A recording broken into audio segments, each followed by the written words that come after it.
আমাদের সংস্কৃতি, আমাদের সংস্কার সর্বদা থাকবে আমাদের সাথে। ভারতের মহান গ্রন্থ আর কাব্যের সম্পূর্ণ সংকলন। সাবস্ক্রাইব করুন তিলক।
জল্লাদ, আজ্ঞা সুরেশ্বর।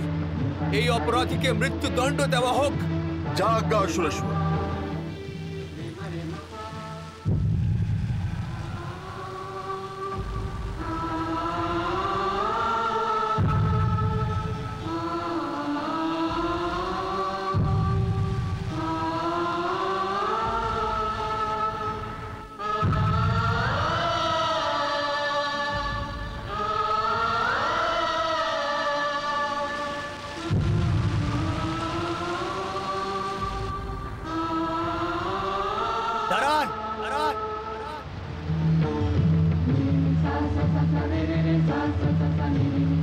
অসুররাজ, আপনার অপরাধী আমি। আপনি আমাকে দণ্ড দিন, চিত্রলেখাকে না। অনিরুদ্ধ,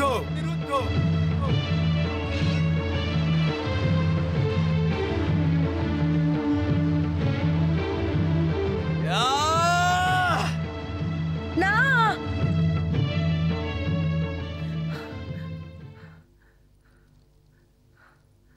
উষা, উষা, কি হয়েছে? তুমি এত চিৎকার কেন করছো? যদি আমি আপনার থেকে আলাদা হয়ে যাই তাহলে আমি এক মুহূর্ত জীবিত থাকতে পারবো না। পাগলি, মনে হচ্ছে যে তুমি কোনো ভয়ঙ্কর স্বপ্ন দেখেছো। হ্যাঁ, স্বপ্নে আমি দেখতে পেলাম যে পিতাশ্রী আপনাকে মৃত্যুদণ্ড দিচ্ছেন। আচ্ছা, সেই জন্যই তুমি ঘাবড়ে গেছিলে। বিশ্বাস করো উষা, আমাকে আর তোমাকে কেউই আলাদা করতে পারে না, কেউই না। সেই জন্য যে আমরা মাতা পার্বতীর আশীর্বাদ প্রাপ্ত করেছি, তাহলে তোমার পিতাশ্রী আমাকে মৃত্যুদণ্ড কি করে দিতে পারেন? আপনার আত্মবিশ্বাস আমার ভয় কম করে দিল। উষা, যখন তুমি এখান থেকে দূরে দ্বারিকায় নিজের শ্বশুর বাড়ি যাবে, তখন তোমার সমস্ত ভয় দূর হয়ে যাবে।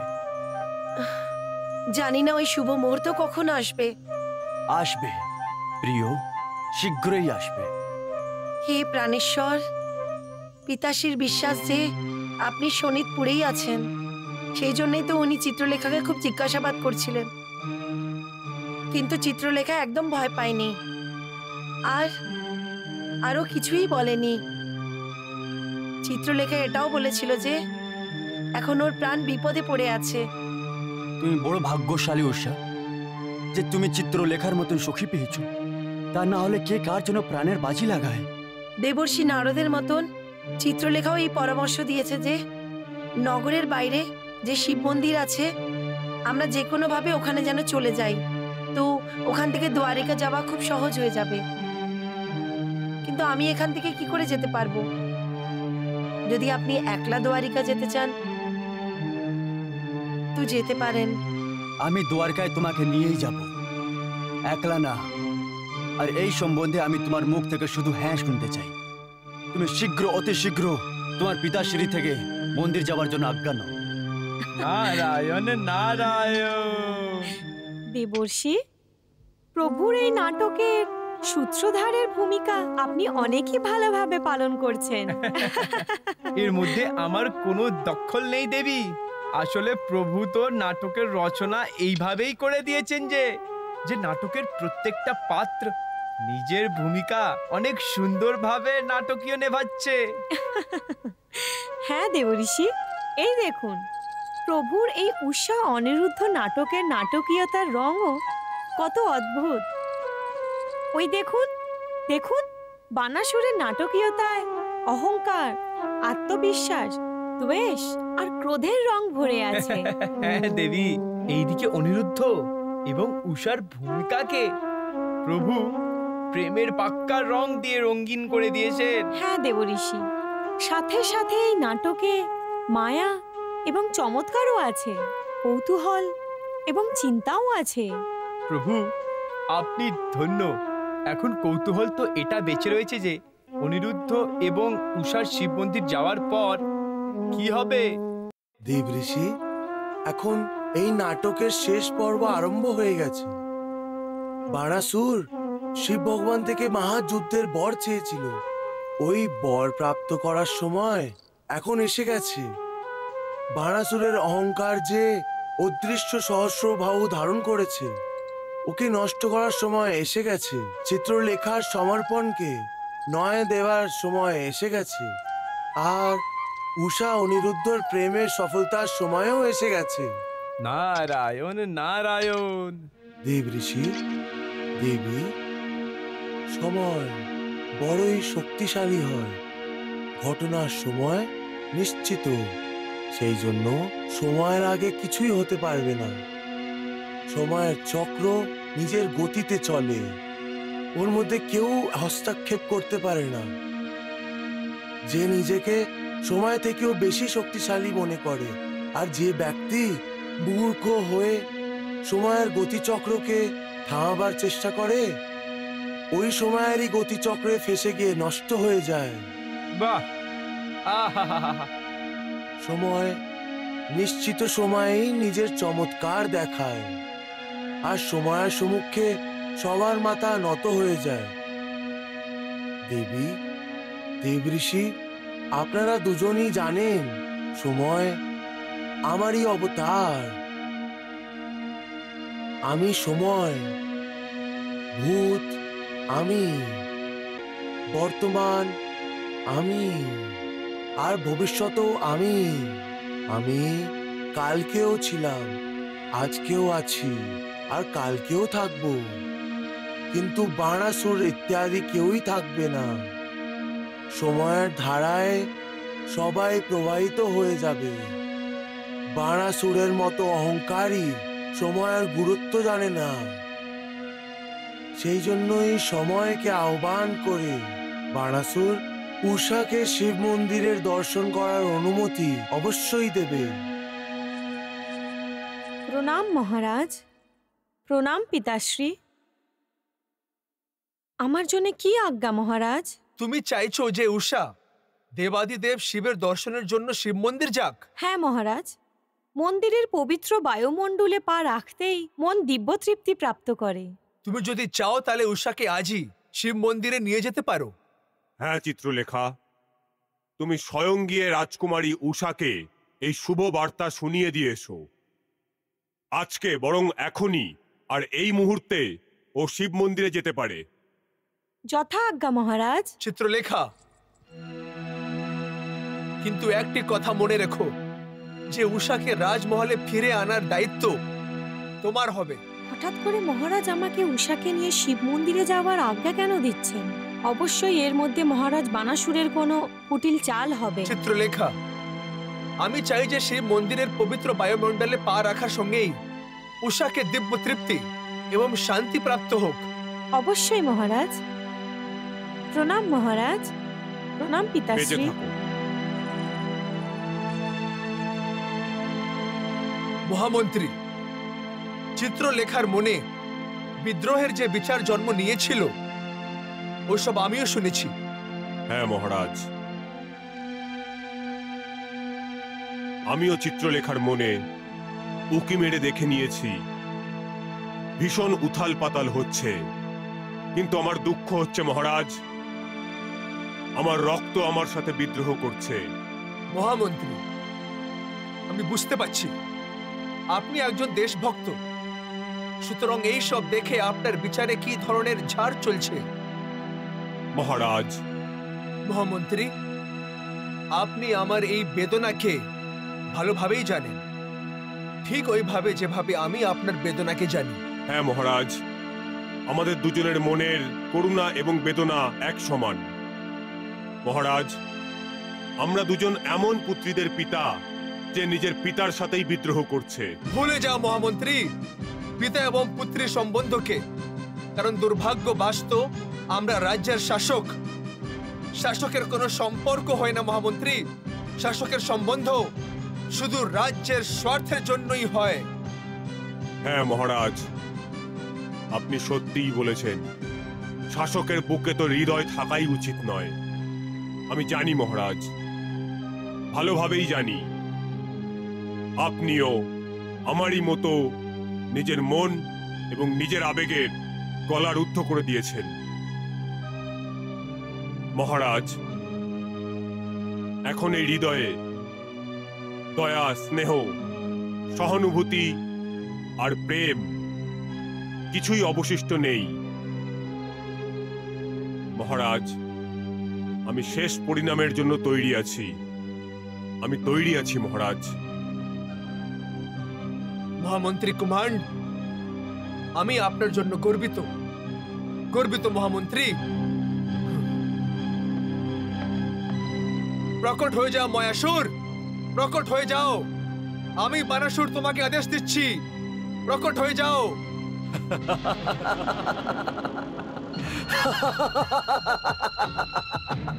প্রণাম মহারাজ। প্রণাম মহামন্ত্রী। আজ্ঞা দিন অশ্বেশ্বর। মায়াসুর চিত্রলেখার সাথে উষা শিব মন্দিরে যাবে, আর ওইখান থেকে ও অনিরুদ্ধের সাথে পালাবার চেষ্টা অবশ্যই করবে। অনিরুদ্ধের সাথে? হ্যাঁ মায়াসুর, অনিরুদ্ধের সাথে। এটা আমার দুর্ভাগ্য, কিন্তু আমি ওকে পালাতে দেব না মহারাজ। মায়াসুর, আমি তোমার থেকে এই ধরনেরই অপেক্ষা করছিলাম। মায়াসুর, তুমি শুধু উষা এবং অনিরুদ্ধকে আটকাবেই না, বরং তুমি অনিরুদ্ধকে বন্দীও বানাবে। আর যদি সময় প্রয়োজন হয় তাহলে অনিরুদ্ধকে নষ্টও করতে পারো। আপনার আজ্ঞা পালন করব মহারাজ। প্রণাম মহারাজ। যশস্বী ভও।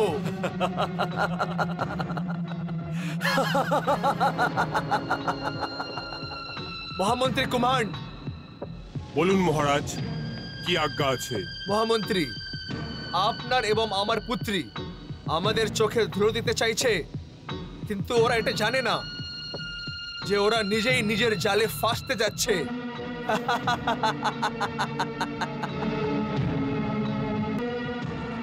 এটা তো ভীষণই ভালো হয়েছে, যা পিতাশ্রী শিব মন্দিরে যাওয়ার জন্য অনুমতি খুব সহজেই দিয়ে দিল। উষা, তুমি অনেকই সরল। তোমাকে দেখে কেউই এটা বলতে পারবে না যে তুমি অসুরেশ্বর মহারাজ বানাসুরের পুত্রী। ওনার একটিও অবগুণ তোমার মধ্যে নেই। তুমি বলতে কি চাও? আমি কি মূর্খ? উষা, আমি তো তোমাকে শুধু এইটুকুই বোঝানোর চেষ্টা করছি যে মহারাজ তোমার মতো সরল নয়। উনি সব কিছু বোঝেন, আর ওনার বিশ্বাস যে রাজকুমার অনিরুদ্ধ এখানেই কোথাও লুকিয়ে আছে। আর উনি এটাও বোঝেন যে এই সব কিছুই আমার কারণেই হচ্ছে। সেই জন্য তো উনি আমাকে হাতে নাতে ধরে আমাকে দণ্ডিত করতে চান। আর সেই জন্যই উনি আমাকে এই দায়িত্ব দিয়েছেন যে আমি তোমাকে নিজের সাথে নিয়ে শিব মন্দিরে যাই আর সুরক্ষিত ফিরিয়েও আনি। এর অর্থ এই হলো যে যদি আমি আর উষা শিব মন্দির থেকে পালিয়ে যাই তাহলে তুমি বিপদে পড়ে যাবে ও সুরেশ্বর তোমাকে অবশ্যই মৃত্যুদণ্ড দেবে। তাহলে তো আমি শিব মন্দিরেও যাব না আর না দ্বারিকাতে যাব। উষা, তাহলে তো সমস্যা আরো গম্ভীর হয়ে যাবে। তুমি শিব মন্দিরে না গিয়ে আমাকে বাঁচাতে চাইছো না? কিন্তু যদি রাজকুমার অনিরুদ্ধকে এখানে ধরে নেওয়া হয় তাহলে রাজকুমার এবং ওনার সাথে আমিও বিপদে পড়ে যাব। তো তাহলে কি করব? কিছু ভাবছি।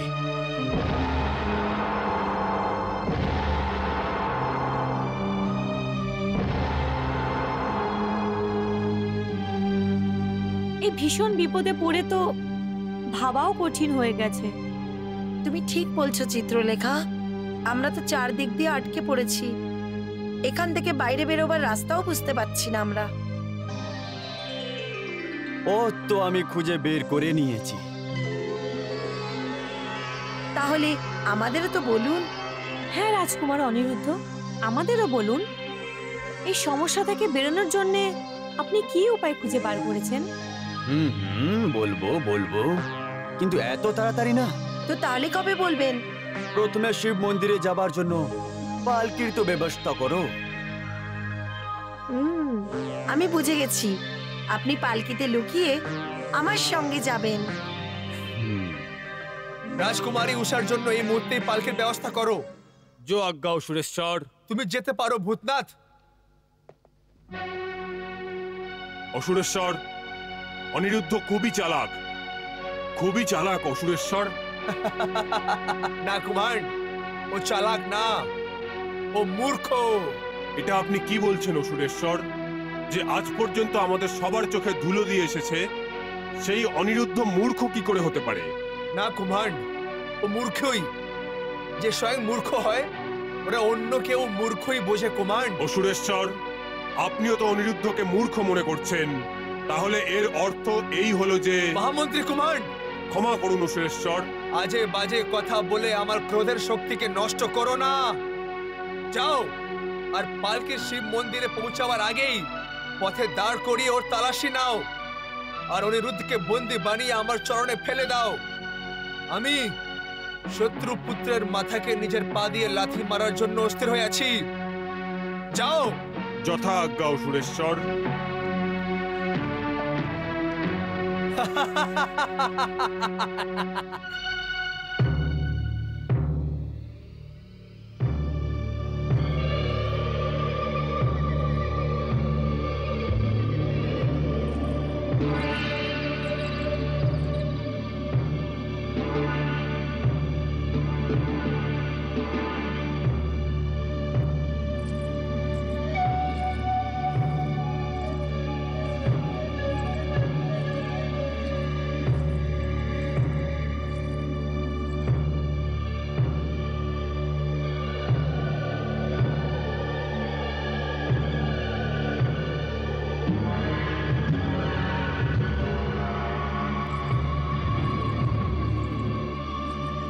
চালকেরা দাঁড়াও।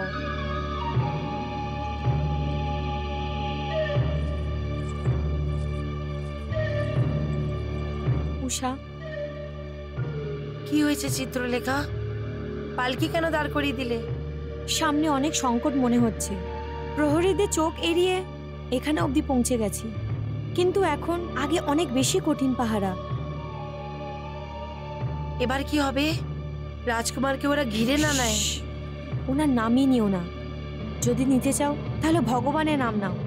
যদি এখান থেকে সুরক্ষিতভাবে বেরিয়ে যাই তাহলে রাজমহলের প্রাঙ্গণ থেকে বাইরে বেরিয়ে আসবো। ঈশ্বর করুক যেন আমরা সফল হয়ে যাই। অবশ্যই সফল হব উষা, অবশ্যই সফল হব। কিন্তু প্রথমে তুমি নিজের ভীত চেহারাকে ভেতরে করে নাও। যদি কেউ তোমার এই ভয় পাওয়া চেহারা দেখে নেয় না তাহলে আমাদের সমস্ত চেষ্টা বিফল হয়ে যাবে। আর উষা, ভগবানেরকে প্রার্থনা করো যেন কোনো চমৎকার হয়ে যায় আর আমরা বেঁচে যাই। চলো চালকেরা।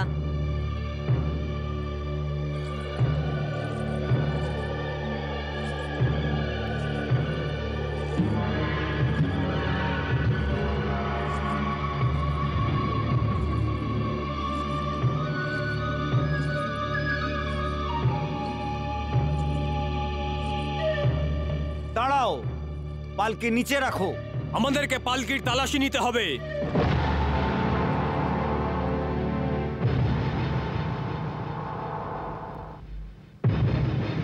প্রভু, পালকিকে তো আটকে দেওয়া হয়েছে, এখন কি হবে? অনিরুদ্ধ এবং উষা কি ধরা পড়ে যাবে? এটা তো একটি রহস্যই দেবঋষি। এখন এই রহস্য থেকে পর্দা উঠিয়ে দিন ভগবান। না দেবঋষি, প্রভু, আমার কৌতূহল তার অন্ত করে দিন প্রভু।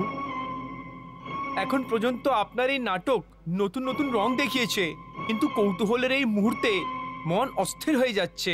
এমন মনে হচ্ছে যে অনিরুদ্ধ ধরা পড়ে যাবে। তারপর কি হবে? পরের মুহূর্তে মনে হয় যে অনিরুদ্ধ ধরা পড়বে না। কিন্তু কি করে ভগবান, কি করে? ওই দেখুন ভগবান, অনিরুদ্ধর পালকিকে বানাসুরের সুরক্ষা প্রহরীদের ঘিরে নিয়েছে। এটাই তো নাটকের নাটকীয়তা আছে দেবঋষি। এই নাটকীয়তাই সবার উৎসুকতাকে বানিয়ে রাখে। দর্শক এরকম নাটকীয় শোনে এত মগ্ন হয়ে যায় যে ওরা এই নাটককে নিজের জীবনের একটি অঙ্গই মনে করে। ওই রোমাঞ্চক শোনের সময় ওরা ভুলে যায় যে এটা নাটক আছে। ওরা নিজেদেরকে নাটকের অভিনেতা অথবা অভিনেত্রী মনে করে। ওই অভিনেতা আর অভিনেত্রী সূক্ষ্ম দুঃখ ওদের নিজের সূক্ষ্ম দুঃখ হয়ে যায়। সেই জন্যে নাটকীয়তার মঞ্চে দর্শকেরা ঈশ্বরের প্রার্থনাও করে যে হে ঈশ্বর, আপনি এই অভিনেতার সাথ দিন, যেমন এই সময় আপনি আমার থেকে প্রার্থনা করছেন দেবঋষি। নারায়ণ নারায়ণ।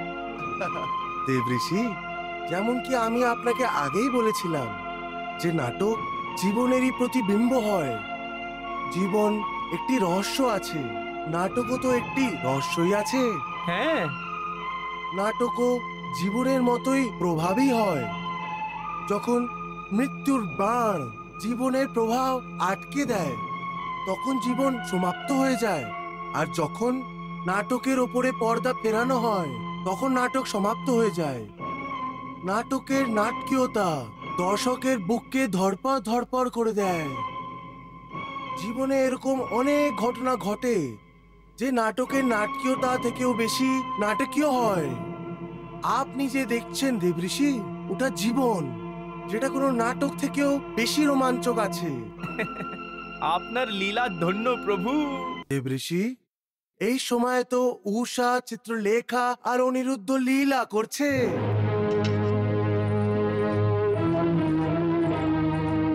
দ্বারপাল, তুমি কি রাজকুমারী উষার পালকির তল্লাশি নেবে? তোমার কি অসুরেশ্বরের কোনো প্রকোপের ভয় নেই? যদি রাজকুমারী উষা তোমার নালিশ অসুরেশ্বরের কাছে করে দেয় তাহলে তোমাদের সবার মাথা ধর থেকে আলাদা করে দেওয়া হবে। ক্ষমা করুন চিত্রলেখা দেবী, আসলে পালকির তালাশি না নিয়ে আমরা আপনাকে এগিয়ে যাবার আজ্ঞা দিতে পারবো না। কি? আপনি আমাকে আজ্ঞা দেবেন? আপনি ভাং খেয়ে নেশা করে নেই তো? আপনি কি এটা জানেন না যে এটা রাজকুমারী উষার পালকি? রাজকুমারী উষা তো পালকিতে বসে আছে, কিন্তু আপনি কি আমাকেও চিনতে পাচ্ছেন না? আমি মহামন্ত্রী কুম্ভান্ডের পুত্রী চিত্রলেখা। পিতাশ্রীকে বলে তোমাদের সবার পথ ছিনিয়ে নেব। বড় প্রহরী হয়ে গেছে। ডাকবো মহামন্ত্রীকে? ওনাকে ডাকবার কোনো প্রয়োজন নেই, উনি এখানেই আছেন।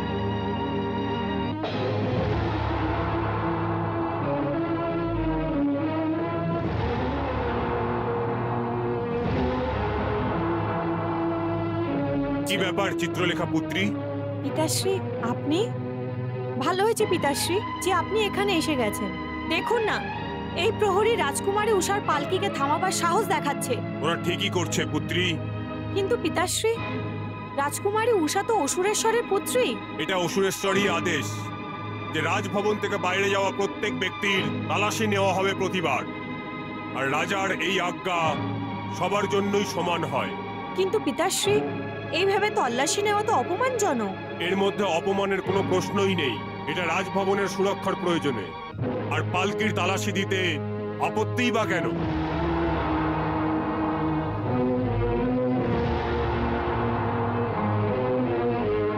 চিত্রলেখা, তুমি মহামন্ত্রীর পুত্রী হয়েও রাজ আজ্ঞার বিরোধ করতে যাচ্ছ, এটা একদম উচিত না। এখন আমি স্বয়ং পালকির তালাশি নেব।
প্রণাম মহামন্ত্রীজি। প্রণাম।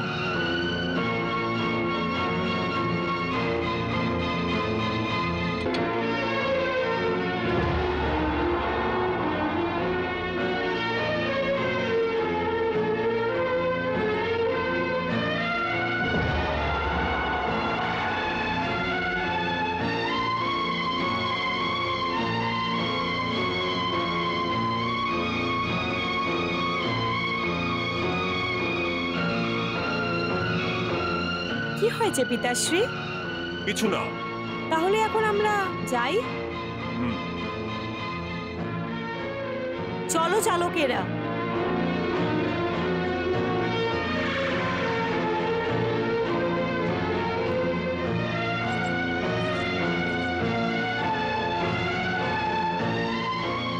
নারায়ণ নারায়ণ, এটা তো চমৎকার হয়ে গেছে ভগবান। অনিরুদ্ধ তো পালকিতে নেই, তাহলে ও কোথায় গেল প্রভু? দেবঋষি, এটা চমৎকার না, শুধু বুদ্ধির উপযুক্ত প্রয়োগ। অর্থাৎ? অর্থাৎ এটা ঋষিমুনি, যে মানুষকে অতি কৌতূহল কখনো কখনো পাগল করে দেয়। হ্যাঁ, ওর বিশ্বাস হয় যে ও যে আশা করেছে ওটাই সত্যি হবে, কিন্তু ওর আশায় একটুও পরিবর্তন ওকে ভয় পেতে বাধ্য করে দেয়, আর সম্মুখে রাখা আশার বস্তুও ও দেখতে পারে না। ওটা তো ঠিকই বলছেন প্রভু। হ্যাঁ, এরকমই হয়। মনুষ্যকেই এই বস্তু খুঁজে বেড়ায়, বস্তু ওইখানেই থাকে, কিন্তু মনুষ্য ওকে খুঁজতে পায় না। ওর কারণ হচ্ছে মনুষ্যের উৎসুকতা আর ওর ভয় পেয়ে যাওয়া। বা ভগবান বা। ব্যাস, এই স্থিতি এই সময় কুম্ভান এবং দ্বারপালের ছিল, সেই জন্যই অনিরুদ্ধ কে খুঁজে পায়নি। ভগবান, এটা ঠিক আছে যে অনিরুদ্ধ ওই অসুরদের হাতে আসতে এই সময় বেঁচে গেল, কিন্তু অসুর রাজকুমার অনিরুদ্ধকে খোঁজার জন্য এবং ওকে বন্দী বানানোর জন্য আকাশ পাতাল এক করে দেবে। তখনই তো নাটকের মজা আসবে দেবঋষি। নারায়ণ নারায়ণ, কিন্তু অনিরুদ্ধ এই সময় কোথায় আছে ভগবান? আর বানাসুর কি ওকে শীঘ্রই খোঁজার জন্য সফল হতে পারবে? দেবঋষি, আপনি তো এই নাটকে এত রুচি নিচ্ছেন যে এখন থেকেই নাটকের শেষ জানার জন্য কৌতূহল হয়ে যাচ্ছেন। প্রভু, আপনার এই নাটক এত রহস্য ভরা যে এখন অন্ত পর্যন্ত ধীরজ রাখা মুশকিল হয়ে যাচ্ছে। নাটক যতই রহস্যে ভরা হোক, যদি ওর শেষ প্রথমেই জানা যায়, তাহলে নাটকের সমস্ত রহস্য ওই মুহূর্তেই নষ্ট হয়ে যায়।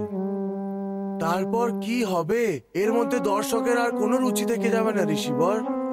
এই প্রশ্ন শুধু উষা অনিরুদ্ধর দিব্য প্রেম নাটকের সাথেই না, বরং সমস্ত জীবনের ভিত্তি এ রহস্য ভরা থাকে। এই সৃষ্টির চক্রই অনিশ্চয়তার কেন্দ্র এবং একটি চক্রের ওপরে ঘুরে বেড়ায়, যেইভাবে এই পৃথিবী এবং সমস্ত গ্রহমণ্ডল ঘুরে বেড়াচ্ছে। বাহ ভগবান বাহ, আপনি এখন সৃষ্টির চক্র কত সুন্দরভাবে চালিয়ে দিয়েছেন। মুনিবর, সমস্ত মানুষের জীবনও একটি গ্রহের মতো হয়, যা নিজের কেন্দ্র এবং নিজের চক্র দুটির ওপরেই চলতে থাকে। যদিও ওর দুভাবেই ঘোরা বিধি অনুযায়ী নিশ্চিত আছে, কিন্তু ও স্বয়ং জানে না যে আসন্ন মুহূর্ত ওর জন্য কি নিয়ে আসবে। মানুষ তো ব্যাস এই অনিশ্চয়তায় কিছু নিশ্চিত আনার জন্য এগিয়ে যেতে থাকে। 100 বছরের ব্যবস্থা করায় মগ্ন হয়ে যায়, কিন্তু পরের মুহূর্তে কি হবে ও জানে না। আসন্ন মুহূর্ত এবং আসন্ন অজ্ঞাকালের প্রতি ওর অজ্ঞানতাই জীবন নাটকে ওকে ইতিবাচক পাত্র বানিয়ে দেয়। আর কখনো কখনো ও এটাও জানে না যে আগামীকাল ওর জীবনের শেষ মুহূর্ত আসতে যাচ্ছে, তাও নিশ্চিন্ত হয়ে জীবনের রংমঞ্চে নিজের ভূমিকা পালন করতে ব্যস্ত হয়ে যায়। ধন্য আপনি প্রভু, আপনি ধন্য। আপনি সমস্ত সৃষ্টির সূত্রধার, যে কোটি কোটি মনুষ্যর জীবন নাটকে সবার সূত্র নিজের হাতে নিয়ে সবার নিয়ন্ত্রণ এবং সঞ্চালন করতে থাকেন।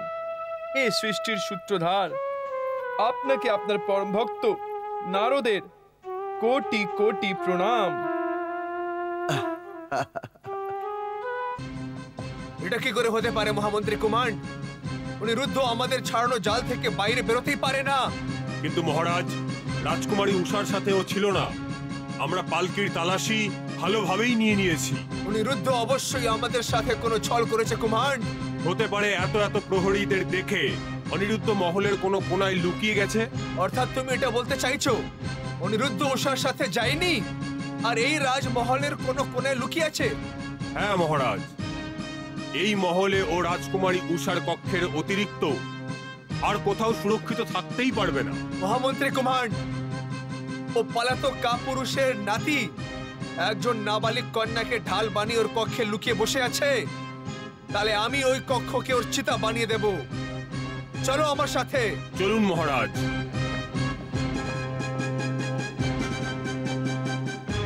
অনিরুদ্ধ, আরে ওই পালাতক কাপুরুষ কৃষ্ণের নাতি, আমরা জানি যে তুমি নিজের কালো মুখ নিয়ে এখানে লুকিয়ে আছো। অনিরুদ্ধ, অনিরুদ্ধ, এখন তুমি বেশি সময় এখানে লুকাতে পারবে না। বাইরে আসো। অনিরুদ্ধ, আমাদের আসতে দেখে কি তুমি ভয় পেয়ে গেছো?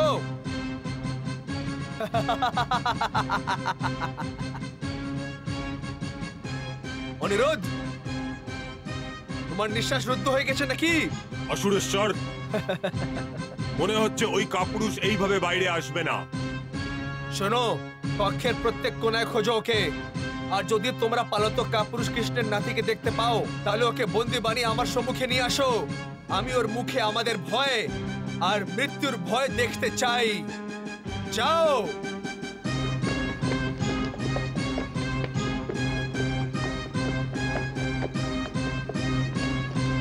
ওইখানে খোঁজো ওকে। আরে খুঁজে পেয়েছো কি ওই কাপুরুষকে? আমাদের হাত থেকে বেঁচে ও কোথায় যাবে অসুরেশ্বর? আমরা ওকে খুঁজে বার করবই।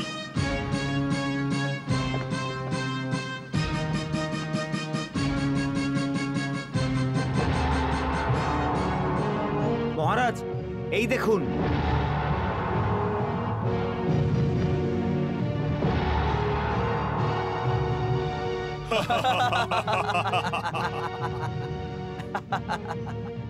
শেষ পর্যন্ত শিকার আমাদের হাতে এসেই গেছে কুমার।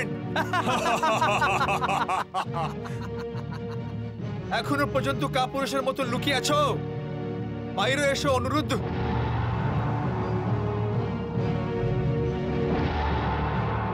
অনিরুদ্ধ, বাইরে এসো। বাইরে বেরো জলদি। সৈনিকরা, একে এক্ষুনি বের করো এখান থেকে, জলদি।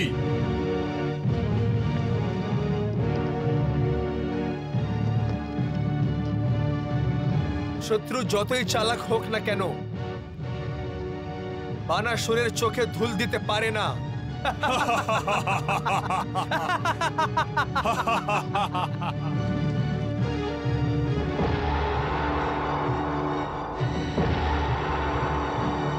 কুমান্ড, কে আছে এই দুষ্ট?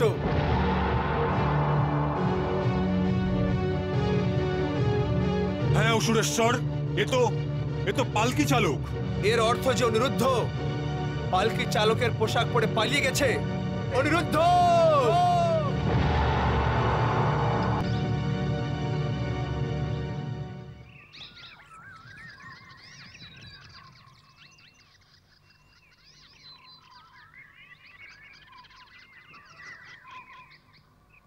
উষা, বাইরে এসো।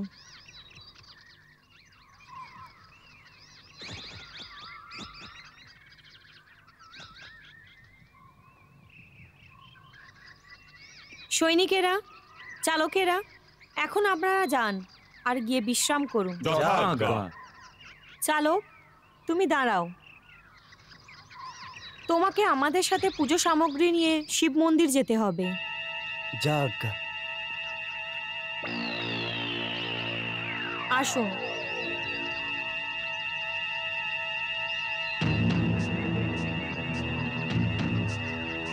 আসুন।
হে ভোলেনাথ, হে মাতা পার্বতী, আপনার আমাদের উপরে অনেক উপকার যে আপনি আমাদের এই পর্যন্ত সুরক্ষিত এনেছেন।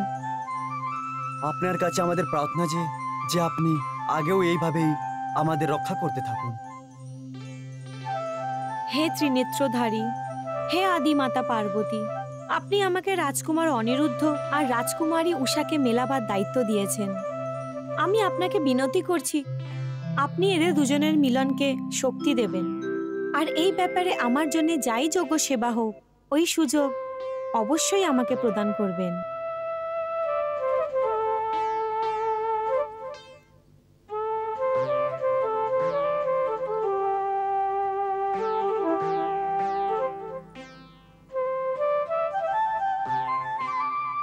আসুন, তাড়াতাড়ি আসুন।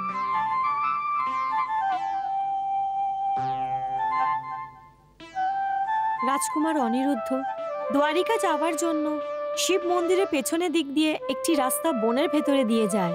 ওখান দিয়ে আপনি সুরক্ষিতভাবে দ্বারিকায় যেতে পারবেন। তুমিও আমাদের সাথে চলো চিত্রলেখা। পাগলি, বিয়ের পরে কন্যাকে মায়ের বাড়ি থেকে একলাই যেতে হয়। আর এমনিতেও আমার ওখানে কি কাজ? কিন্তু এই বিপদের সময় আমরা দুজন আপনাকে একলা কি করে ছেড়ে যেতে পারি? রাজকুমার, আমার হাতে ভীষণ গুরুত্বপূর্ণ কাজ সম্পন্ন হচ্ছে।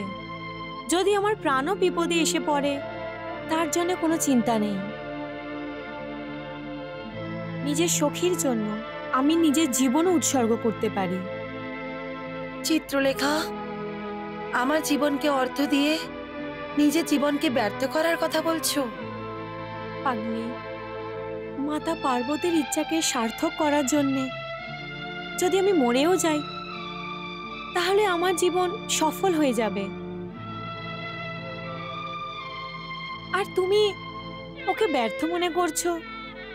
তুমি যাই বলো না কেন চিত্রলেখা, আমি নিজের স্বার্থের জন্যে তোমার প্রাণের বলি দিতে পারি না। আমি তোমাকে এইভাবে বিপদে ফেলে যেতে পারবো না। যদি অসুরেশ্বরকে নিজের ক্রোধের অগ্নিকে ঠান্ডা করতে হয় তো আমাদের দুজনের রক্ত দিয়ে ঠান্ডা করুক। উষা, এটা কি ধরনের কথা বলছো? তুমি ভাবনার আবেগে এটাও ভুলে গেছো যে জীবন এবং মৃত্যু মানুষের হাতে না, ঈশ্বরের হাতে হয়। যদি উনি চান তাহলে যে কাউকেই জীবন দেন, আর চাইলে মৃত্যুও দিয়ে দেবেন। উষা, ঈশ্বরের যদি ইচ্ছা হয় তাহলে একটি ছোট্ট পিঁপড়েও হাতির পায়ের নিচে আসার পরও জীবিত থাকতে পারে। এটাই নয় উষা, যদি একটা পিঁপড়ে হাতির কানে প্রবেশ করে যায় তাহলে ওই মহাকায় হাতির মৃত্যুর কারণও হতে পারে। চিত্রলেখা, তুমি এই সমস্ত কথা নিজের হৃদয়ে পাথর রেখে বলছো। আমি জানি যে তুমিও এক মুহূর্তের জন্য আমার থেকে দূরে থাকতে চাও না। আমি তোমার ভিতরে যে দুঃখ আছে এবং করুণার প্রলয়কে তোমার অশ্রু ভরা চোখের মধ্যে দেখতে পাচ্ছি। চিত্রলেখা, চিত্রলেখা, আমি তোমাকে ছেড়ে যাব না। চিত্রলেখা, আমি যাব না।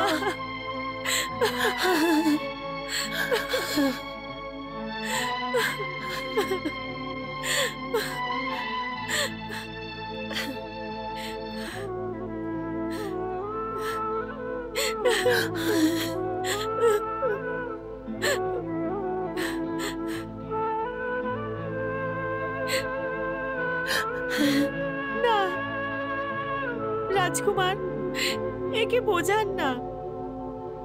উষা, রাজকুমার, উষা শুধু আমার সখী না, আমার জীবন সম্পত্তিও। একে সব সময় সাবধানে রাখবেন। চিত্রলেখা, আমি তোমার এই অমূল্য সম্পত্তিকে সর্বদা নিজের বুকে জড়িয়ে রাখবো। রাজকুমার, আমার সখী উষা আবেগের কাঁচা মাটিতে তৈরি এমনই একটি পুতুল যে নিজেরই অশ্রুর জলে গলে যায়। রাজকুমার, সেই জন্য ওকে জীবনে কখনো দুঃখ দেবেন না, সর্বদা সুখ দেবে। চিত্রলেখা, তোমার কি আমার উপরে অথবা আমার বাহুবলের উপরে ভরসা নেই? বিশ্বাস করো চিত্রলেখা, আমি উষার রক্ষা করব আর সর্বদা ওকে নিজের হাতে কোনো ফুলের মতন সবসময় উঠিয়ে রাখবো। রাজকুমার, আপনার ওপর সম্পূর্ণ বিশ্বাস আছে, সেই জন্যই তো আমি উষার হাত আপনার হাতে দিচ্ছি।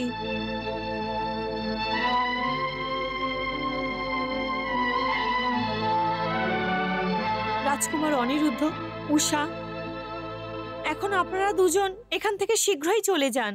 বিচ্ছেদের এই মুহূর্তকে আর লম্বা করবেন না। জানি না কখন অসুরেশ্বরে ছাড়া সাপ যারা আপনাদের দুজনকে খুঁজছে নিজের বিল থেকে বাইরে বেরিয়ে আসে। তাড়াতাড়ি করুন, যান। দাঁড়াও, রণ্যভূমি ছেড়ে পালাচ্ছ রাজকুমার? কেন? কে তুমি? সম্মুখে কেন আসছো না? সম্মুখে এসো।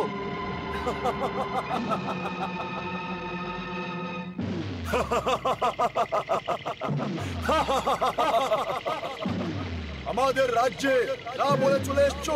অতিথি না বলে আসতে পারে, কিন্তু যজ্ঞমানের আজ্ঞা ছাড়া যেতে পারে না। অসুরেশ্বর তোমাকে যাবার আজ্ঞা দেননি, বরং তোমাকে ধরে আনার অনুমতি দিয়েছেন। সেই জন্য চুপ করে নিজেকে আমার অধীনে করে দাও, তা না হলে ভালো হবে না। আচ্ছা, তাহলে কি করে নেবে?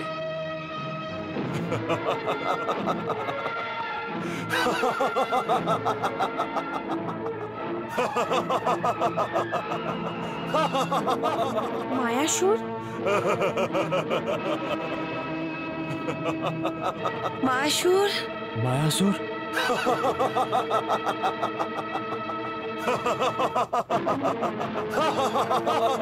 কি করে নেবে তুমি? আমি তোমার বধ করে দেব। আচ্ছা, তুমি আবার বধ করবে?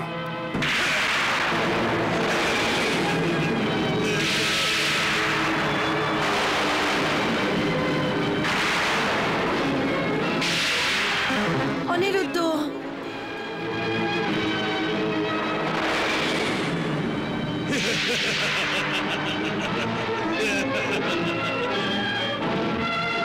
চিত্রলেখা, কিছু করো।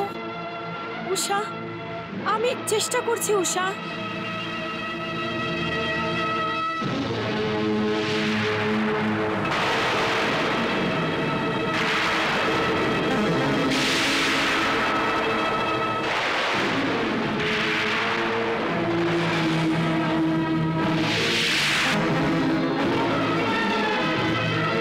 চিত্রলেখা, তোর মায়া কোনো কাজে আসবে না।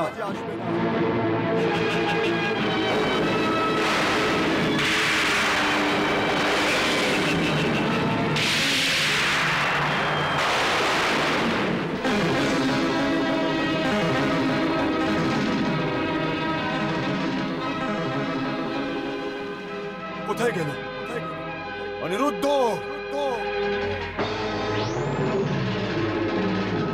অনিরুদ্ধ, কোথায় তুই? কোথায় লুকিয়ে পড়েছিস?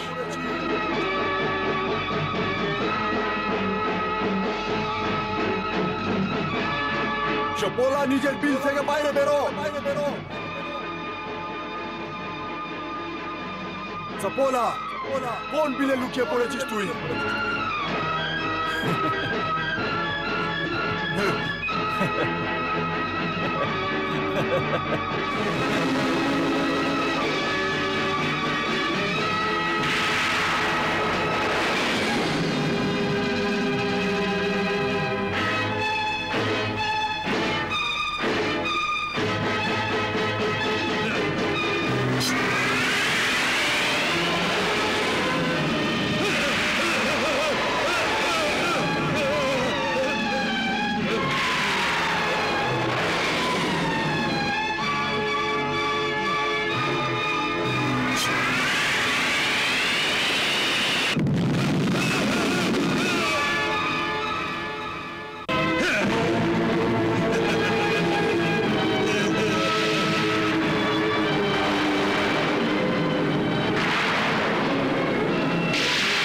অনিরুদ্ধ,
মহামন্ত্রী।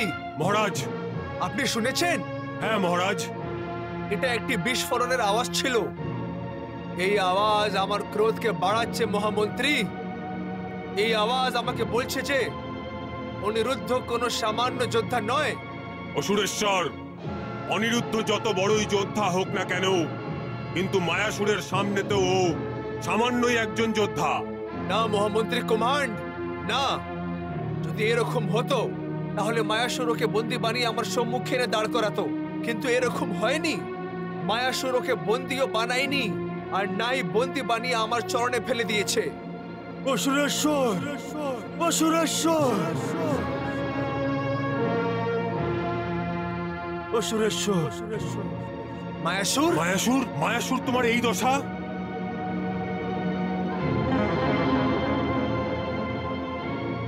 অসুরেশ্বর, আমার শেষ পরিণাম স্বীকার করো। আমার দুঃখ যে আমি অনুরোধের বধ করতে পারিনি। মায়াসুর, অসুরেশ্বর,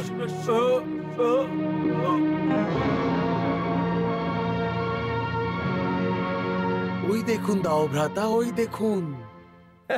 নারায়ণ নারায়ণ। দাউ ভ্রাতা, বানাসুরের মায়াবী রাক্ষস মায়াসুরের বধ রাজকুমার অনিরুদ্ধ করে দিয়েছে। অনিরুদ্ধ? কোথায় অনিরুদ্ধ? অনিরুদ্ধ, ওই দেখুন দাও ভ্রাতা, ওই দেখুন। আমি মায়াসুরকে নষ্ট করে দিয়েছি, আমি মায়াসুরকে নষ্ট করে দিয়েছি। এখন আমাকে উষাকে দ্বারিকা নিয়ে যেতে কেউ আটকাতে পারে না। রাজকুমার অনিরুদ্ধ, শুধু মায়াসুরকে বধ করে আপনি এই ভ্রমে থাকবেন না যে আপনার দ্বারিকা যাওয়ার পথে সমস্ত কাঁটা সরে গেছে। অসুরেশ্বরের অস্ত্র ভাণ্ডারে মায়াসুরের মতো অনেক অসুর আছে যাদের উনি আপনাদের পথ আটকাবার জন্য ছেড়ে রেখেছেন। সেই জন্য এখন আপনি সাবধান হয়ে উষাকে নিয়ে চুপচাপ করে শান্তিপুরের জন্য বেরিয়ে যান। তুমি ঠিক বলছো চিত্রলেখা, চলো উষা। আসুন, আমি আপনাদের জন্য আমার মায়া দিয়ে রথের ব্যবস্থা করে দিচ্ছি। এসো উষা। মহামন্ত্রী কুমার, যে যোদ্ধা মায়াবী মায়াসুরকে বধ করতে পারে ও সামান্য যোদ্ধা হতেই পারে না।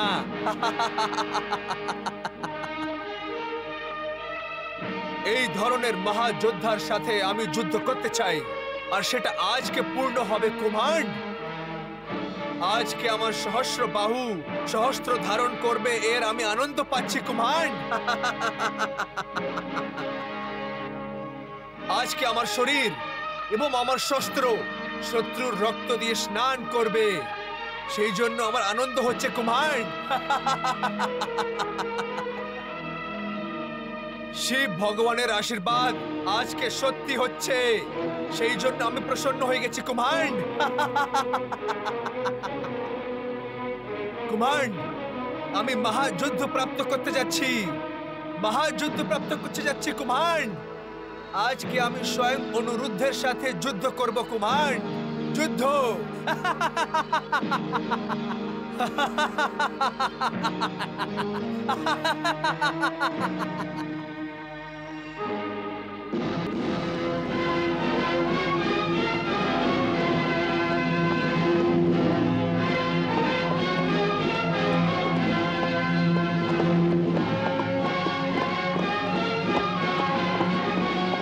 নারায়ণ। কান্হা, বানাসুর সৈন্যদের নিয়ে অনিরুদ্ধর সঙ্গে যুদ্ধ করতে যাচ্ছে, আর আমরা এখানে হাতে হাত রেখে বসে থাকবো, ওকে সাহায্য করব না? না দাও ভ্রাতা, না কান্হা, ওখানে আমাদের অনিরুদ্ধ একলা বানাসুরের সৈন্যদের সঙ্গে যুদ্ধ করতে যাচ্ছে, আর আমরা এখানে শুধু দর্শক হয়ে বসে থাকবো। নারায়ণ নারায়ণ। দাউ ভ্রাতা একদম ঠিক বলছেন প্রভু। অনিরুদ্ধ সুরক্ষার দায়িত্ব কি আমাদের উপর নেই? একদম আছে, আর সবার থেকে বেশি আপনার দুজনের ওপর আছে। আপনারা দুজন অনিরুদ্ধের দাদু যে আছেন। প্রভু, আপনাকে অতি শীঘ্র বানাসুরের নগরীতে যেতেই হবে। তুমি হাসছো কান্হা? তোমার কি একটা হাসি ঠাট্টা মনে হচ্ছে? না দাও ভ্রাতা। তাহলে যুদ্ধের জন্য তৈরি হচ্ছ না কেন তুমি? দেখতে পাচ্ছ না বানাসুর যে কোনো সময় অনিরুদ্ধের উপর আক্রমণ করবে? হ্যাঁ, তাই তো।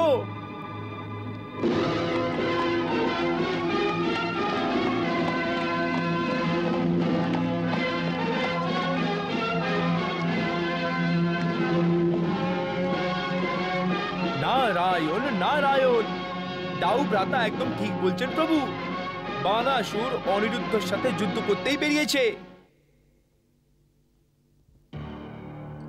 এখানে আশেপাশে কেউই নেই, ভালো সুযোগ এসছে। এখন আমাদের এখান থেকে চলে যাওয়া উচিত। আপনি ঠিক বলেছেন রাজকুমার। আমি এক্ষুনি আমার মায়া দিয়ে আপনাদের জন্য রথ আর অস্ত্র প্রকট করছি। চিত্রলেখা, শীঘ্র করো না।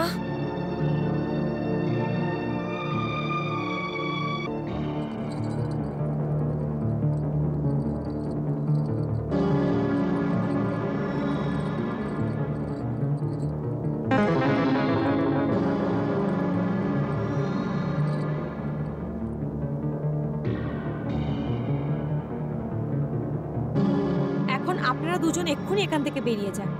আসুন।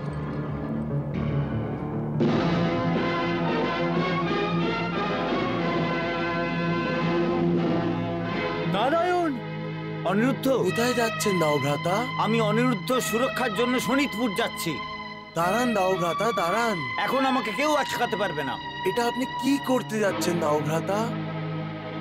ওটাই করতে যাচ্ছি যা আমার করা উচিত। দাও ভ্রাতা, যদি শোনিতপুরে যেতে হয় তাহলে আমরা দুজন একসাথে যাব।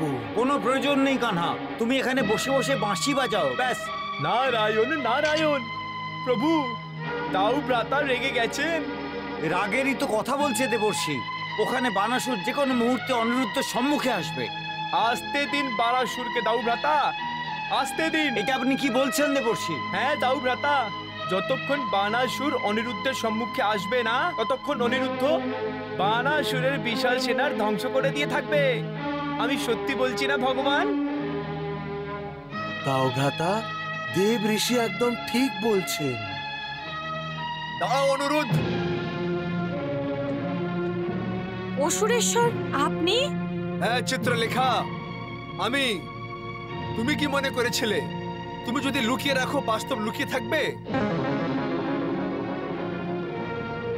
চিত্রলেখা সত্যি আমার থেকে লুকিয়ে থাকতে পারে না, আর মিথ্যে কথা তুমি বলতে পারো না। চিত্রলেখা, তুমি আমার পুত্রী হয়েও অসুরেশ্বরের সাথে বিদ্রোহ করেছো, এটা তুমি ঠিক করনি।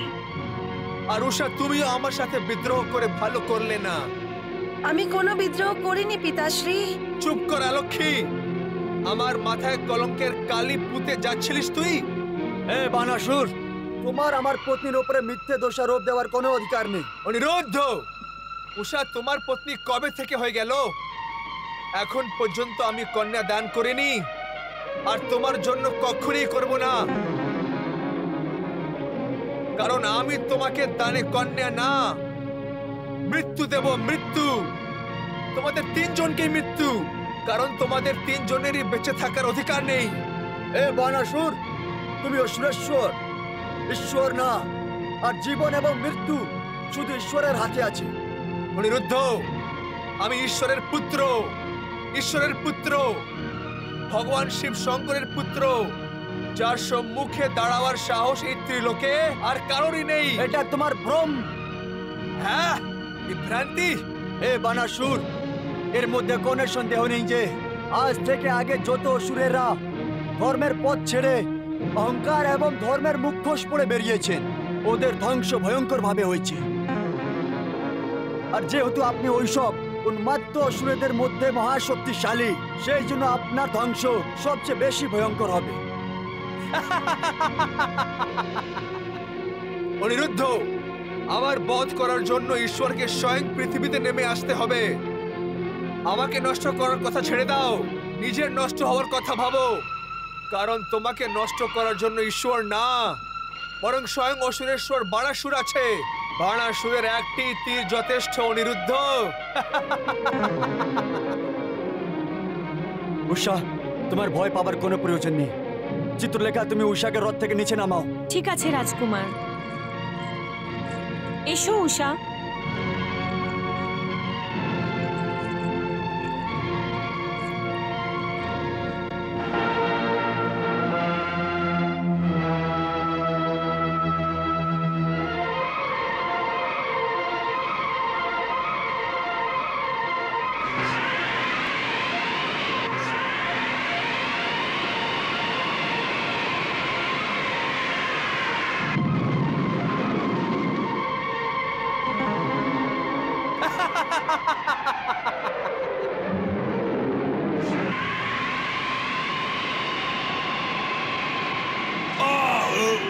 অনিরুদ্ধ, আক্রমণ!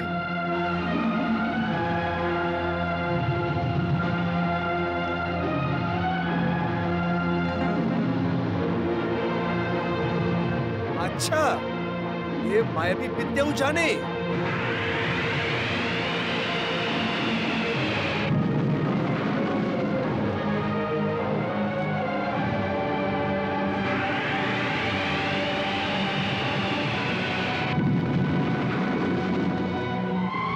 অনিরুদ্ধ!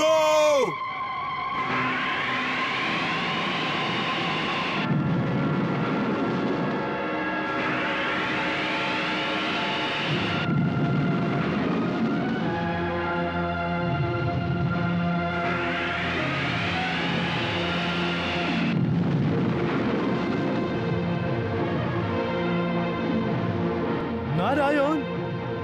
দাও ভ্রাতা, যেই বিস্ফোরণে বানাসুর প্রসন্ন হচ্ছে, ওই বিস্ফোরণই ওর শক্তিকে নষ্ট করছে। কিন্তু আমাদের অনিরুদ্ধ শক্তিও তো নষ্ট হয়ে যাচ্ছে কানহা। না দাও ভ্রাতা। হ্যাঁ দাও ভ্রাতা, অনিরুদ্ধের শক্তি তো আপনি, ভগবান শ্রীকৃষ্ণ। দাও ভ্রাতা, আমরা দুজন যতক্ষণ শোনিতপুর যাব ততক্ষণ অনিরুদ্ধ বানাসুরের বেশিরভাগ শক্তি ধ্বংস করে দিয়ে থাকবে। কিন্তু আমরা বানাসুরের শক্তি নষ্ট হওয়ার জন্য অপেক্ষা কেন করবো কানহা? তোমার কি আমার শক্তি আর বীরত্বের উপর বিশ্বাস নেই? না দাও ভ্রাতা, বরং আপনার শক্তি এবং বীরত্বের ওপরে তো সমস্ত দ্বারিকা নগরী নিশ্চিন্ত। কিন্তু এই সময় আমরা যেই বানাসুরের সম্মুখে যাচ্ছি, ওই বানাসুর সামান্য না, ওকে স্বয়ং ভগবান ভোলেনাথ নিজে পুত্র বলে স্বীকার করেছে, আর ওকে নিজের শক্তিও প্রদান করেছেন। তাও ভ্রাতা, স্বয়ং ভোলেনাথ বানাসুরকে মহাসংহারক অস্ত্র প্রদান করেছে। তাও ভ্রাতা, বানাসুর অজেয়, অপরাজেয়, কারণ ভগবান ভোলেনাথের আশীর্বাদ সুরক্ষা কবচ হয়ে ও রক্ষা করছে। আর দাও ভ্রাতা, বানাসুর আমার পরম ভক্ত প্রহ্লাদের নাতি, রাজা বলির পুত্র।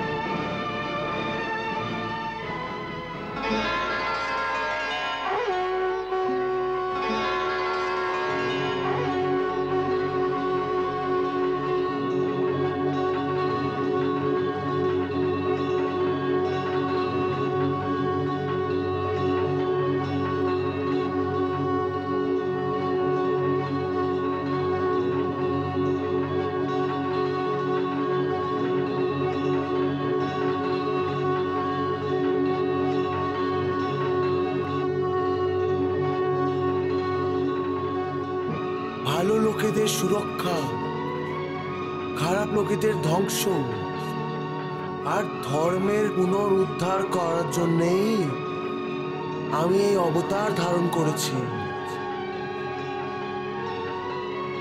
यदा यदा हि धर्मस्य ग्लानिर्भवति भारत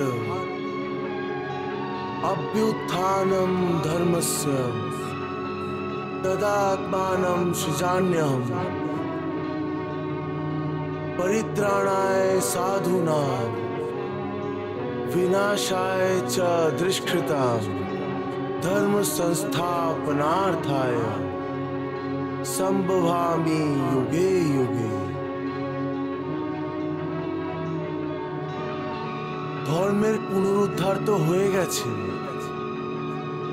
খারাপ লোকেদের ধ্বংস আর ভালো লোকেদের সুরক্ষা পাণ্ডব এবং আপনার সাহায্যে আমি করেছি। এখন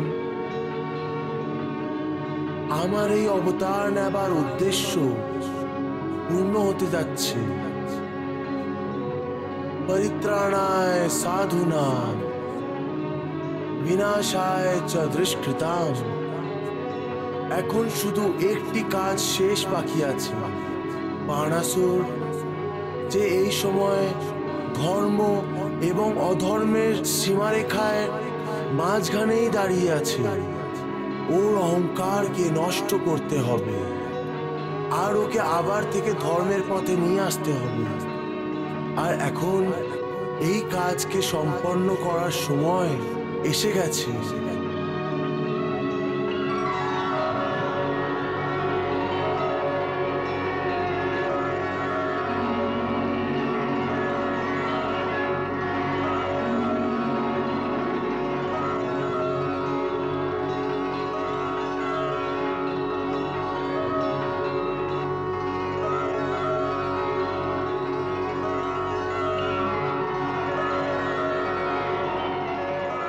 এর অর্থ কানহা, তুমি বানাসুরের বিরুদ্ধে অনিরুদ্ধকে সাহায্য করবে?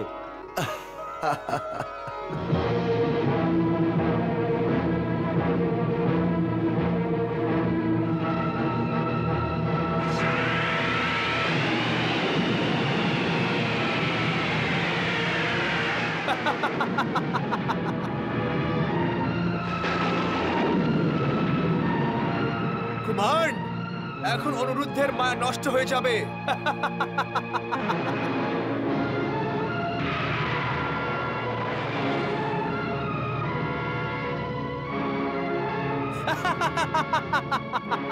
দেখেছো কুমার, নিজের মায়া দিয়ে ভ্রমিত করতে চায় আমাকে, আমাকে যে বিশ্বের শ্রেষ্ঠ মায়াবী আছে।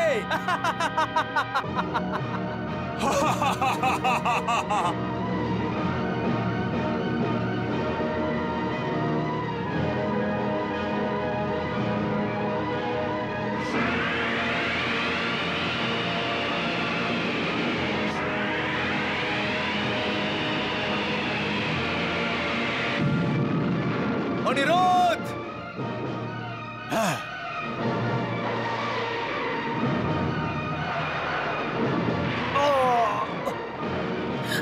অনিরুদ্ধ,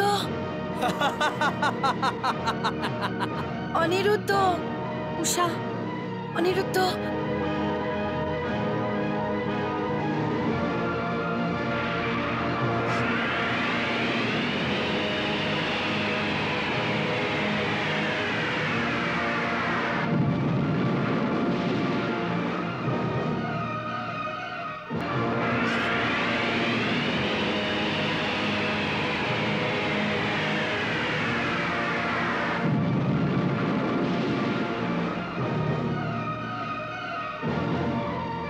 আক্রমণ!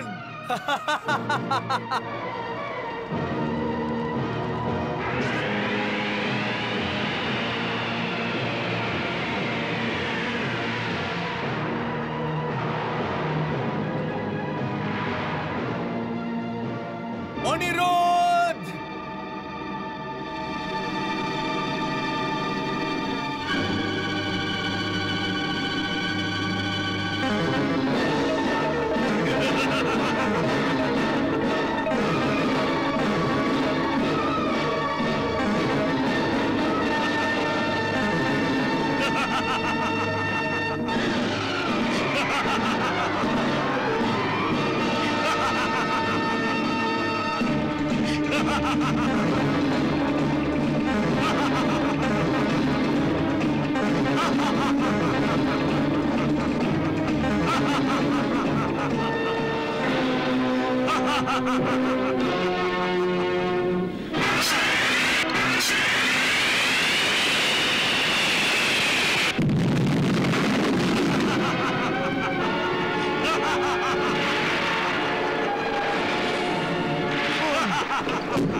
অনিরুদ্ধ, উষা,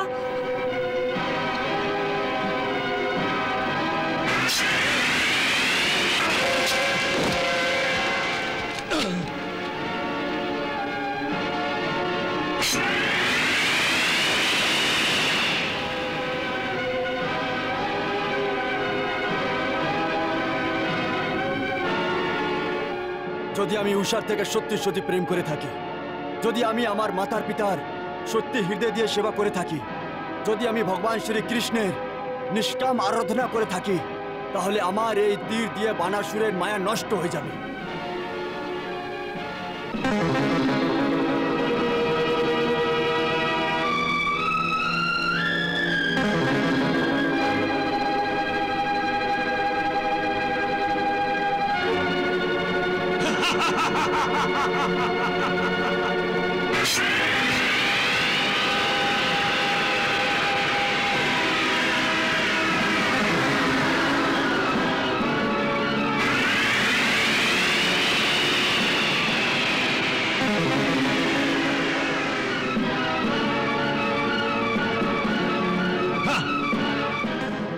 অনিরুদ্ধ!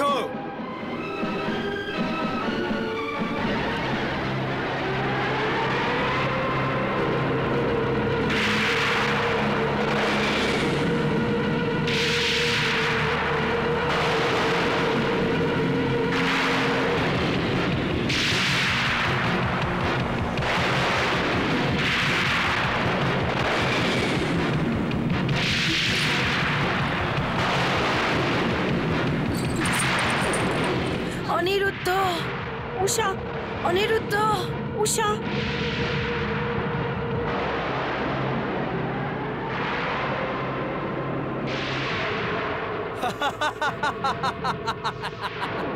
যাও ধরে নিয়ে আসো ওকে।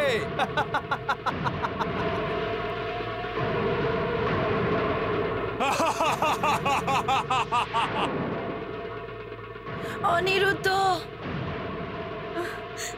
অনিরুদ্ধ।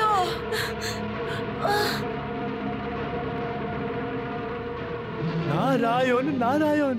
প্রভু, শেষ পর্যন্ত অনিরুদ্ধ বানাসুরের বন্দী হয়েই গেল।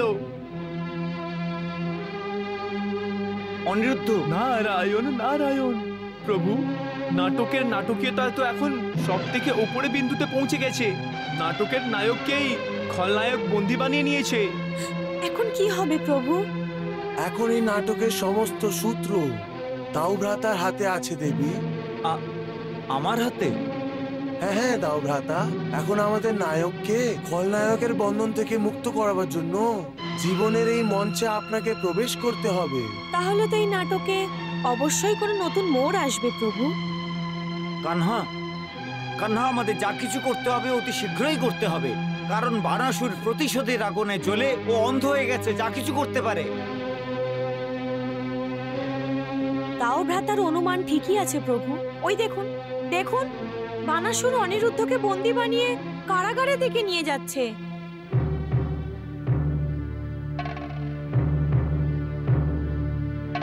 পিতাশ্রী, পিতাশ্রী, আমাদের উপরে দয়া করুন পিতাশ্রী, আমাদের উপরে দয়া করুন, দয়া করুন আমাদের উপরে। মহারাজ, মহারাজ, আপনি তো দয়ার সাগর মহারাজ। রাজকুমার অনিরুদ্ধকে ওনার অপরাধের জন্য ক্ষমা করে দিন। এই অনিরুদ্ধের উপরে তো ছাড়ো, তোমাদের দুজনের উপরেও করব না। আমি তোমাদের দুজনকে শাস্তি দেব, কঠিন শাস্তি। পিতাশ্রী, আমি আপনার প্রিয় পুত্রী। প্রিয় পুত্রী ছিলে, এখন প্রিয় পুত্রী আর নেই।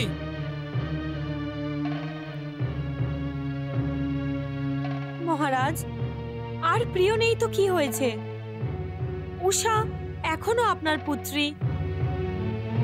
শত্রুর শত্রুর সাথে কোনো আত্মীয়তা, কোনো সম্বন্ধ হয় না চিত্রলেখা। শত্রুর সাথে শুধু শত্রুতা হয়। আর আমার রাজনীতির পুস্তকে শত্রু অথবা শত্রুর যে সাহায্য করে তার মধ্যে কেউকে ক্ষমা করার কোনো অধ্যায় লেখাই হয়নি। মহারাজ, যদি এখনো অধ্যায় না লেখা হয়ে থাকে তাহলে এখন লিখে দিন মহারাজ। চিত্রলেখা, তুমি নিজের সীমার উল্লঙ্ঘন করছো। পিতাশ্রী, যদি এখনো আমি নিজের সীমার উল্লঙ্ঘন না করি তাহলে অনর্থ হয়ে যাবে পিতাশ্রী। অনর্থ তো হতেই হবে চিত্রলেখা, কারণ আমি অনিরুদ্ধকে জীবিত যেতে দিতে পারবো না। না পিতাশ্রী, না। আপনি এরকম করতে পারবেন না পিতাশ্রী। আমি সব কিছু করতে পারি উষা। অনিরুদ্ধের সাথে আমার বিয়ে হয়ে গেছে। হ্যাঁ, এটা বিয়ে না, দ্বন্দ্ব। আর এখন এই দ্বন্দ্ব গোয়ালার নাতির মৃত্যুর সাথেই সমাপ্ত হবে। না না পিতাশ্রী, না। রাজকুমার অনিরুদ্ধ নির্দোষ। ও আমার স্বামী হচ্ছে। আপনি যদি আমার গলা টিপতে চান তো টিপে দিন, কিন্তু আপনি আমার সিঁদুর কি করে মুছতে পারেন? আমাদেরকে ক্ষমা করে দিন পিতাশ্রী। উষা, এটা তুমি কি করছো? যোদ্ধা পত্নীর হয়ে চোখের জল ফেলছো। যখন কোনো যোদ্ধার পত্নী চোখের জল ফেলে তখন ওর পুরুষত্বের অপমান হয়। তুমি কি আমার অপমান করতে চাও উষা? না রাজকুমার, নয়। তাহলে তুমি কেন বারবার কারুর পায়ে পড়ে ভিক্ষে চাইছো? হে প্রাণনাথ, আমার আপনার প্রাণের চিন্তা হচ্ছে।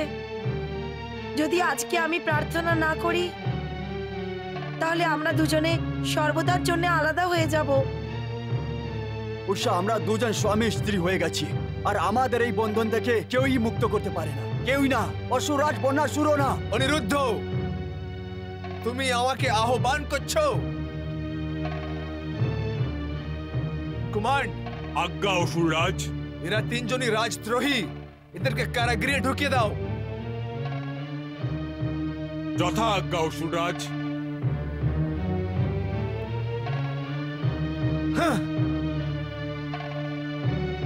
সৈনিকরা, এদের বন্দি বানিয়ে নাও, কারাগারে নিয়ে চলো।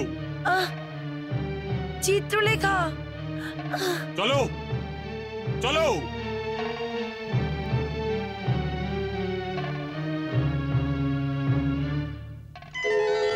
প্রণাম প্রভু। প্রণাম ভগবান। ভগবান, আপনি চিন্তায় পড়ে গেছেন মনে হচ্ছে। হ্যাঁ ভগবান, আমারই পুত্র আমার চিন্তার কারণ হয়ে গেছে। ওর অহংকার হাজার হাজার হাতের অদৃশ্য রূপ ধারণ করে নিয়েছে। আমি জানি ভগবান। তা সত্ত্বেও আপনি ওই অধর্মী অহংকারকে নষ্ট করছেন না, বরঞ্চ শেষ নাবের অবতার বলরামকেও আপনি আমার বানাসুরের সাথে যুদ্ধ করতে দাঁড় করিয়েছেন। ভগবান, বানাসুর কোনো সাধারণ দানব না, ও তো আপনার পুত্র। আপনার আজ্ঞা ছাড়া বানাসুরের বিরুদ্ধে যুদ্ধ করে আপনার অপমান করার সাহস আমি কি করে করতে পারি? ধর্মের শত্রু যদি আপনজনই হয়, তাহলে ওর সাথে কোনো সম্বন্ধ রাখা উচিত না। ধর্মের পথে ত্যাগ করে দেওয়া মানুষ থেকে সমস্ত সম্বন্ধ ভেঙে দেওয়া উচিত। তাহলে আমি এটা কি করে সহ্য করতে পারি কি যাকে আমি নিজের পুত্র মনে করি ও অধর্মের পথে একটাও পা এগিয়ে যাক?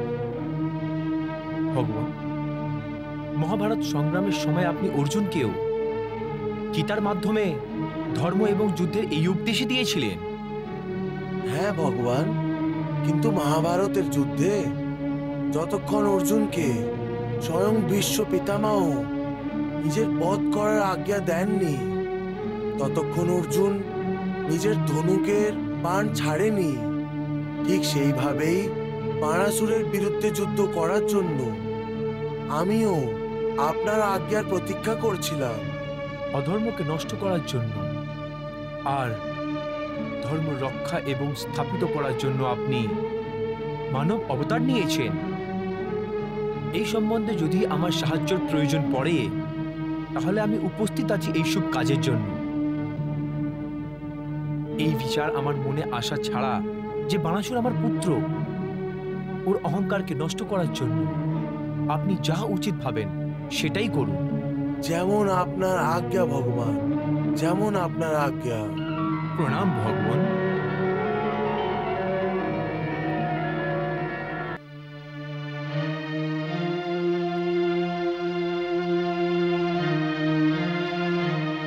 রাজদ্রোহীদের জন্য এই কারাগারের থেকে ভালো স্থান আর কিছুই হতে পারে না। পিতাশ্রী, নিজেরই পুত্রীকে বন্দী বানিয়ে আপনি এটা মনে করছেন যে আপনি অসুরেশ্বর মহারাজ বানাসুরের প্রতি নিজের স্বামী ভক্তি পালন করছেন, কিন্তু এটা উচিত না পিতাশ্রী, উচিত না। পুত্রী, কোনো পিতা পুত্রী থেকে ধর্মের পাঠ পড়ে না, আর পুত্রী কখনো কোনো পিতার গুরু হতে পারে না। পিতাশ্রী, যদি আপনি আমার কথা বুঝতে না পারেন, তাহলে আপনি আমাকে বোঝান যে আপনি তো আমার প্রথম গুরু। আপনিই বলুন যে এটা কি ধরনের ধর্ম যে নিজেরই পুত্রীকে মৃত্যুর মুখে পৌঁছবার জন্য শিক্ষা দিচ্ছে। পিতাশ্রী, জন্মদাতা কি কখনো মৃত্যুদাতা হতে পারে? না পিতাশ্রী, না। পিতাশ্রী, আমি জানি যে অসুররাজ আমাকে কখনো জীবিত ছাড়বেন না, কিন্তু পিতাশ্রী, একজন অধর্মী রাক্ষস রাজের কাছে মৃত্যুদণ্ড পাওয়ার থেকে তো ভালো যে আপনি স্বয়ং নিজের হাতে আমার গলা টিপে দিন।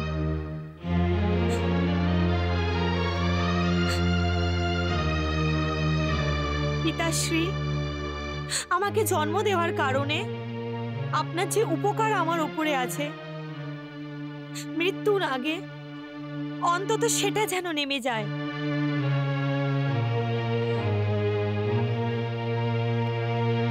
পিতাশ্রী, আমাকে বন্দী বানিয়ে আমার বিবেকের ওপরে বোঝা রাখবেন না। আমি অপরাধী হওয়ার গ্লানি নিয়ে মরতে চাই না, আর তা না হলে আমার আত্মা যুগ যুগ পর্যন্ত ঘুরে বেড়াবে। না পুত্রী, না। হ্যাঁ পিতাশ্রী, হ্যাঁ, আমার উপরে কৃপা করুন পিতাশ্রী, আমার উপরে কৃপা করুন। আর আপনার নিজেরই হাত দিয়ে, যা দিয়ে আপনি আমাকে পালন পোষণ করেছেন, আমার গলার টিপে মেরে ফেলুন। আমি নিজের হত্যার জন্য আপনাকে দোষারোপ করব না, আর আপনাকে আপনার এই পাপের জন্য ক্ষমা করে দেব পিতাশ্রী, ক্ষমা করে দেব। পাথরের মূর্তিকে প্রার্থনা করে কিচ্ছু পাওয়া যায় না চিত্রলেখা। তুমি কেন পাথরকে নিজের পিতা বলে মনে করছো? আরে পিতা তো এমন হয় যার হৃদয়ে প্রেমের সম্পন্দন হয়। নিষ্ঠুরকে নিজের পিতা মনে করার ভুল করো না চিত্রলেখা। এই মহামন্ত্রী কুম্ভাণ্ড এ তো দাস, দাস, অসুরেশ্বরের দাস, যার নিজের পুত্রীকে স্নেহ করার জন্য অসুরেশ্বরের আজ্ঞা নেওয়ার প্রয়োজন হয়। এ কিছুই করতে পারে না, ইচ্ছে থাকলেও তোমার জন্য কিছু করতে পারে না চিত্রলেখা। আমার কিছু করা উচিত, কিছু অবশ্যই করা উচিত। আমার নিজের পুত্রীর জন্য কিছু করা উচিত, কিছু অবশ্যই করা উচিত। তুমি কিচ্ছু করতে পারবে না মহামন্ত্রী। যাও, নিজের স্বামীর চরণে নিজের ভক্তর পুষ্প অর্পণ করো। আরে তুমি কি জানো পিতা কি হয়?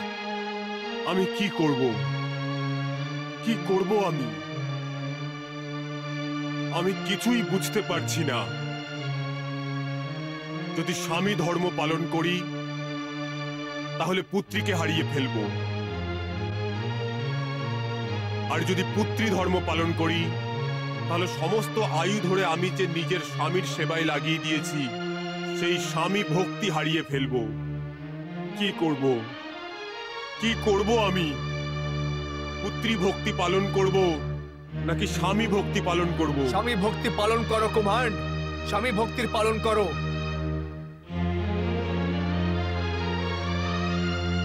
ভক্ত ভক্তি ছাড়া আর কিছু করতে পারে না কুম্ভাণ্ড। ভক্ত যদি ভক্তিরই ত্যাগ করে দেয় তাহলে ওর জীবন অসফল হয়ে যাবে। কুম্ভাণ্ড, আজকে আমার সামনে তোমার মন জিভা বলছে যে আমার প্রতি তোমার স্বামী ভক্তির দুর্গে ফাটল ধরে গেছে। কুম্ভাণ্ড, দাও, কারাগৃহের চাবি আমাকে দিয়ে দাও। দাও। পানাসুর, তুমি যতই যন্ত্রণা দাও কিন্তু আর বেশি দিন পর্যন্ত কারাগারে রাখতে পারবে না তুমি। বেশি দিন পর্যন্ত না, শুধু সূর্য উদয় পর্যন্ত। কালকে সূর্যের প্রথম আলো পৃথিবীর বুকে পড়ার সাথে সাথে তিনজনেরই মাথা দেহ থেকে আলাদা হয়ে যাবে। না সুরেশ্বর, শুধু অসুরেশ্বরের চাইতেই এই জগতে কিছু হয় না, ঈশ্বরেরও ইচ্ছের প্রয়োজন হয়। যদি ঈশ্বর চাইবে তাহলে আমরা সুরক্ষিত জীবিত এখান থেকে ফিরব। অনিরুদ্ধ, তুমি কি আমাকে এই সংকেত দিতে চাও যে তুমি নিজের মায়ার প্রয়োগ করে রাত্রিবেলায় এখান থেকে পালিয়ে যাবে? না অনিরুদ্ধ, কখনই না। কারণ এই কারাগৃহতে কোনোই মায়াবীরের কোনো মায়া কাজ করে না। আসলে এটা মহা মায়াবী বানাসুরের কারাগৃহ আছে, বানাসুরের কারাগৃহ আছে। অনিরুদ্ধ, তুমি এটা ভুলে যাও যে তুমি মহামায়াবী আছো। যদি কেউ এখানে নিজের মায়ের প্রয়োগ করে তাহলে এর জন্য ওকে ভয়ঙ্কর শাস্তি পেতে হবে।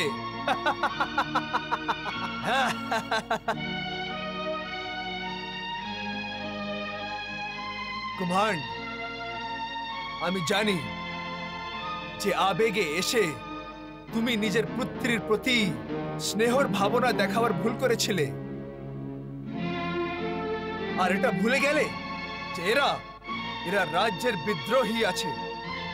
কুম্ভাণ্ড, এটা তোমার প্রথম ভুল ছিল, সেই জন্য আমি তোমাকে ক্ষমার প্রার্থী মনে করি। আর তুমি যদি চাও তাহলে আমার কাছে এসে ক্ষমা চাও, তা না হলে এই বিদ্রোহীদের মতন কালকে মৃত্যুদণ্ড পাওয়ার জন্য তৈরি থাকো।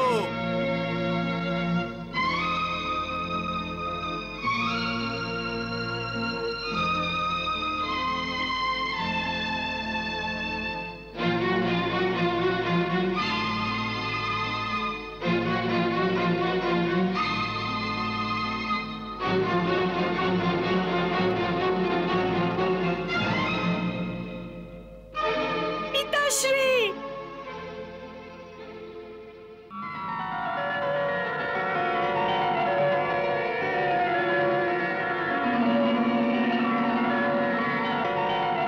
প্রণাম প্রভু।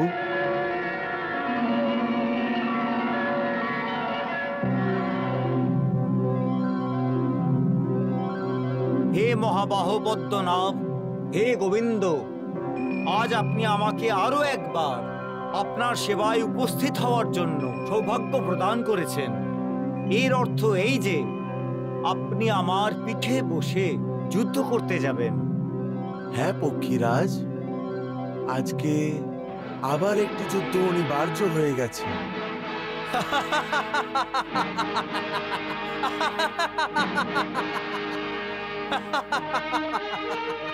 মহামন্ত্রী কুমার, আজকে আমি অনেক প্রসন্ন।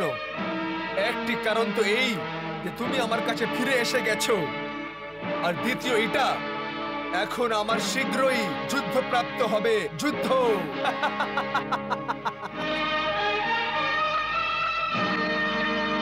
কিন্তু মহারাজ, এই যুদ্ধ এত শীঘ্রই আপনার কি করে প্রাপ্ত হবে? কালকে যখন আমি অনিরুদ্ধকে মৃত্যুদণ্ড দেব, আর এই সমাচার যখন গোয়ালা কৃষ্ণ আর বলরামকে প্রাপ্ত হবে, ওরা নিজেই ক্রোধে এসে যাবে, আর ওই মুহূর্তেই নিজের নাতির মৃত্যুর প্রতিশোধ নেওয়ার জন্য শোণিতপুরের উপরে আক্রমণ করে দেবে, আর তখন আমার যুদ্ধ প্রাপ্ত হবে, মহাযুদ্ধ।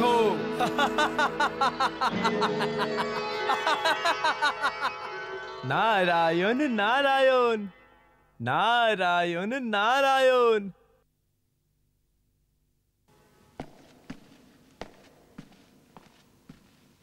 নারায়ণ নারায়ণ। দেবর্ষি, আপনি? প্রণাম দেবর্ষি। প্রণাম দেবর্ষি। কল্যাণম বস্তু। অসুরেশ্বর বাণাসুর, আপনাকে প্রসন্ন দেখে আমার মনও প্রসন্ন হয়ে গেছে। কিন্তু আপনি এই মহাযুদ্ধ এবং মহাধ্বংসর কামনা কেন করছেন? আরে বিনাশ তো কাউকে কোনো প্রসন্নতা প্রদান করেই না। দেবর্ষি, একজন ক্ষত্রিয় যোদ্ধা যুদ্ধের কামনা করবে না, তাহলে কি ভোজনের কামনা করবে?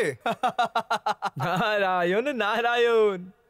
ভোজন করার থেকে তো আনন্দ প্রাপ্ত হয়, কিন্তু যুদ্ধ করতে কি আনন্দ প্রাপ্ত হয়? আপনি জানেন না দেবশ্রী, যুদ্ধ আরম্ভ করার সময় যে শঙ্খনাদের ধ্বনি হয়, তখন ওটাকে শুনে আমার এমন মনে হয় যেন বিয়ের অনুষ্ঠানের শহনাই বাজছে। নারায়ণ। আমার প্রহারের শত্রুর মুখ থেকে অনায়াসে যখন চিৎকার বেরোয়, তখন আমার সম্পূর্ণ শরীর নেচে ওঠে। যখন শত্রু আমার সম্মুখে নত হওয়ার জন্য বাধ্য হয়ে যায় আর নিজের প্রাণের ভিক্ষে চাওয়া আরম্ভ করে দেয়, তখন আমার মহান হওয়ার উপলব্ধি হয়। আমার বিজয় আমাকে অভিনন্দন জানায় যে তুমি ত্রিলোক বিজেতা হয়ে গেছো বানাসুর, ত্রিলোক বিজয়তা। দেবর্ষি, যুদ্ধই আমার প্রাণ, যুদ্ধই আমার আত্মা।